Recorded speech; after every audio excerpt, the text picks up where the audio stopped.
This is to the National Tallying Center. 189 did not have handover notes. They have not been filled. And there is another 103 of them that they had no handover section that they had been received. And my Lord, it goes on and on. But the most, my Lords, I will not stop there. I can barely talk because I can't believe what I'm seeing. I can't believe what I'm seeing. My Lords, when it comes to the scrutiny done on your Lordship's orders, and I will begin with the very serious ones. My Lords, the first question is the question of compliance. As a whole, there has been no compliance with your Lordship's orders. There's been part compliance. And in the crucial areas where there should have been compliance, there's no compliance. And my Lords, what is contained in the database of the IEBC is the mirror of what took place during the elections. And not just on polling day, before and after the polling, all this should have been captured in the database of the IEBC. My Lords, you'd see in paragraph 3.2, which deals with Order B, about the firewalls.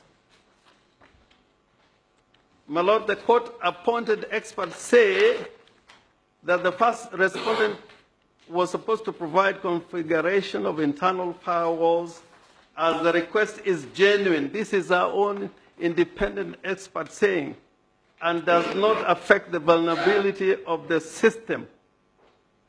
And they conclude by saying the internal firewall configuration was not delivered as ordered by the court. My Lords, that's serious.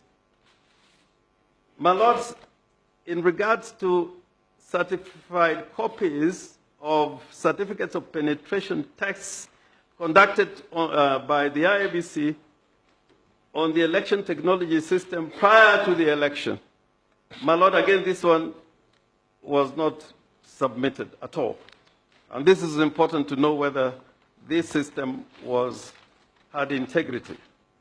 My Lord, again, when it comes to the documents relating to certified copies of certificates by professionals prepared to Regulation 10, again, of the same regulation, again, this was not provided. This is even more important, Order 1, found in paragraph 3.9. Specific GPR location of each KIMS kit used during the presidential election for the period between 5th of August 2017 to 11th of August.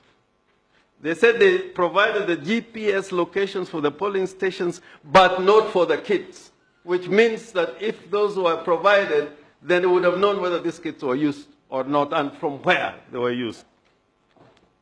My Lords, when it came to,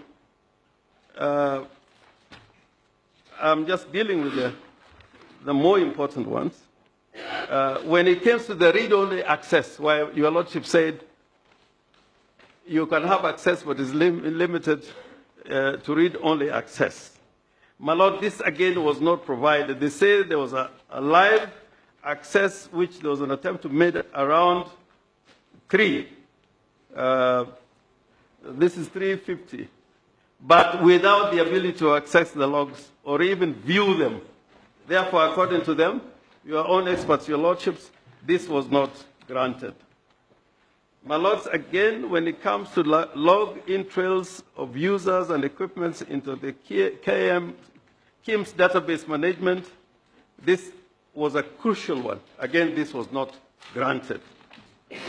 My Lord, again, there was a request or an order for login trails for users and equipment into the KIMS database management systems.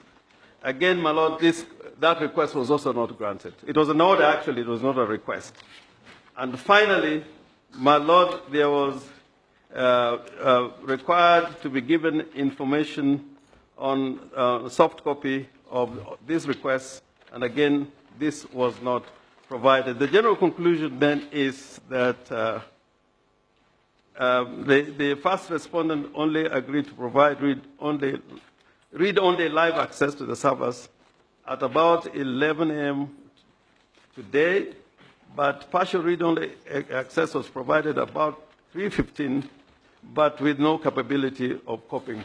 But from what you'll see from our reports, from what we have gleaned from what was granted, my Lord, it will be established that even the account of the chairman was being used for deletion of information that was in the database.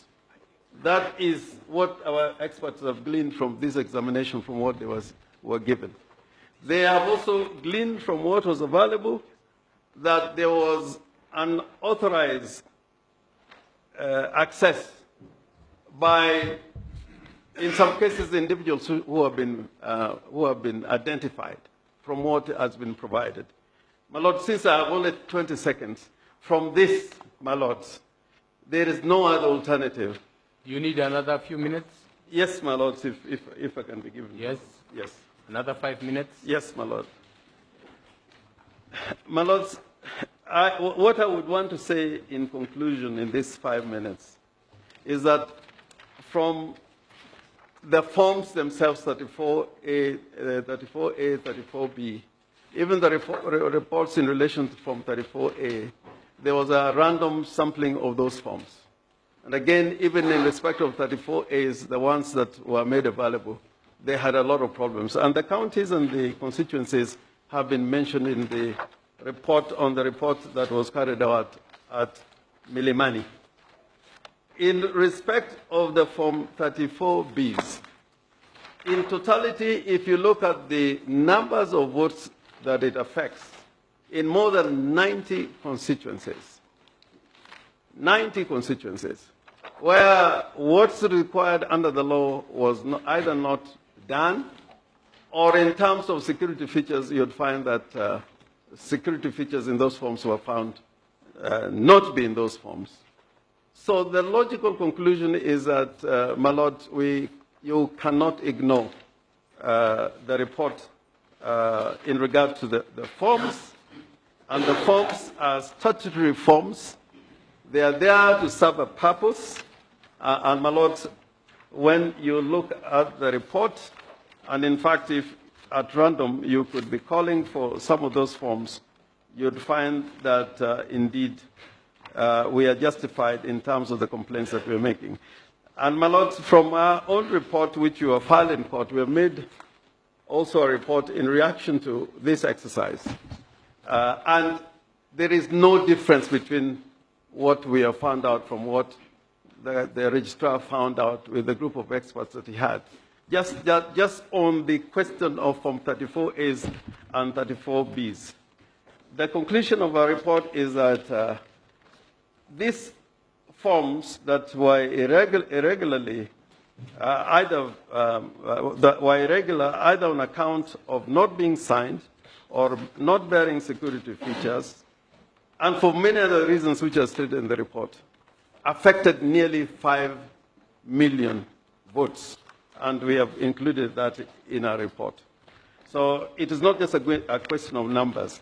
Now, my Lords, the registrar must be commended. If you look at the copies of the report of the registrar, which was signed, and she made it available to us, she was going through file by file, constituency by constituency, and making remarks. There's a report that has been filed, but there's an additional working sheet that she had. Yes, Honorable Muite. Yes.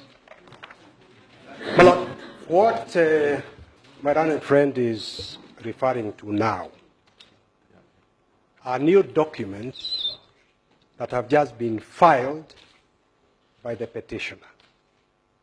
These two documents. This is the one he's referring to. Our understanding was that it's only the reports, the two reports from your registrar that should be being considered now. They are reports to the court because it is the court that directed the registrar to do so. And the court very kindly said the court will accord a few minutes to each of the parties to comment on the report by the registrar. I think it's quite irregular to now file these bulky documents. They've just been handed over to us. We've not even had time to look at them. The confines of the directions are for parties to comment on the reports by the registrar. And I ask that this should not be permitted, this should be disregarded, this should be withdrawn, and my learned friend should be confined to commenting on the reports by the registrar. Could I?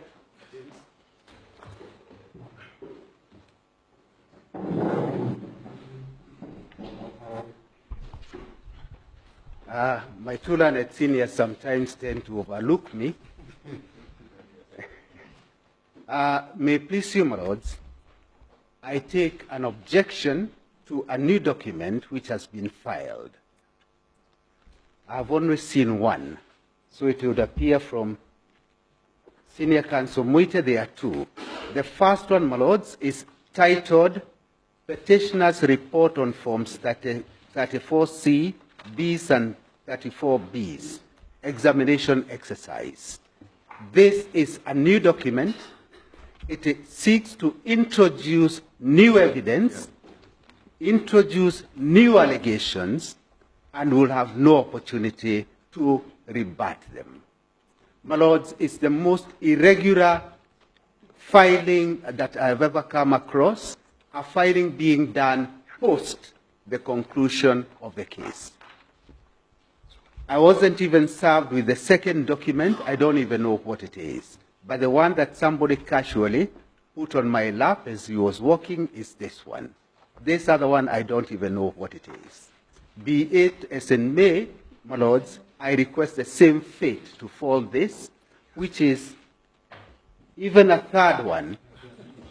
It's becoming like a magician's box. I think I've dealt with them. There's a third one, my lords, which is Petitioner's Report from ICT Access /Audit Report. So there are three. I hope there won't be a fourth one. My lords, your order was quite clear. You are to give us 10 minutes to comment on the report from the two parallel processes. You didn't give us an opportunity to file or a cross-filing to be made. It will be most irregular if petitioner is allowed that latitude and we are denied an opportunity to be heard in respect to now 3 documents. Mr. Ngatia, yes, my lord. When I allowed Mr. Rengo an extra few minutes, I know what I was doing. I was going to allow you the extra 5 minutes because I realized he had not finished. Yes. And I was going to allow all of you. Yes. The time I was going to give to Mr. Rengo, I was going to give to the 3 of you. No, but anyway, we have got your point. Yes. Yeah, we have got the your time point. I have no difficulty. Yes. I may not even want to rival him with 15 minutes. Yes. I may still take my 10 minutes. I have no difficulty with the time. It's the new documents Very being well, filed. very well, very well. My Very well. objection is to the 3 documents. Now, let me ask this. Did each party file their own report apart from the one of the registrar? No. I have not filed any report because that would be contra the order you issued. You always said we read it, come, submit on it for 10 minutes. So I have filed not a single paper.